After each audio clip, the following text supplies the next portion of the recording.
Clock is ticking. Gun owners flocked to the State Department of Public Safety today, waiting to turn in gun registration paperwork.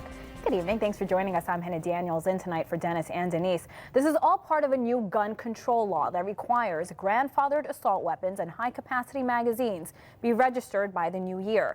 Channel 3 Eyewitness News reporter Kim Lucy is live in Middletown to explain it all. Kim. State lawmakers say they hope these new gun control laws will eventually cut down on gun violence in Connecticut. You can no longer buy an assault weapon or a high-capacity magazine, but people who came here today to turn in their paperwork say they're law-abiding citizens. They just want to make sure they can keep the guns that they had before that law went into effect. If you think you have completed paperwork, I can take you here. Oh, right here.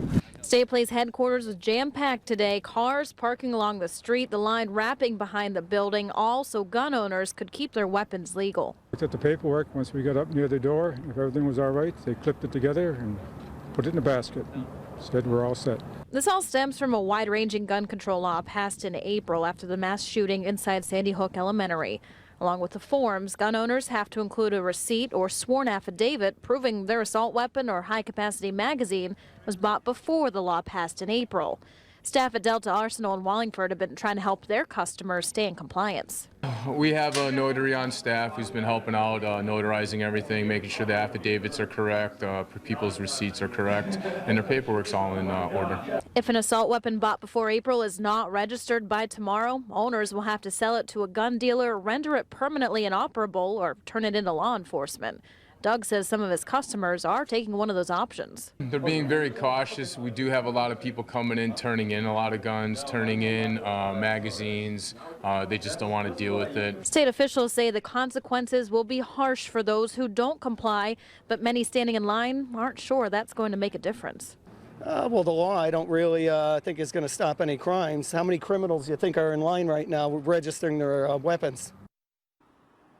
At least one state lawmaker is calling for an extension to allow more time for everyone to get that paperwork in, but Governor Malloy says it needs to be done regardless of whether or not people waited until the last minute. Now, headquarters will be open again at 8:30 in the morning. They're planning on staying open until about 3:30 tomorrow.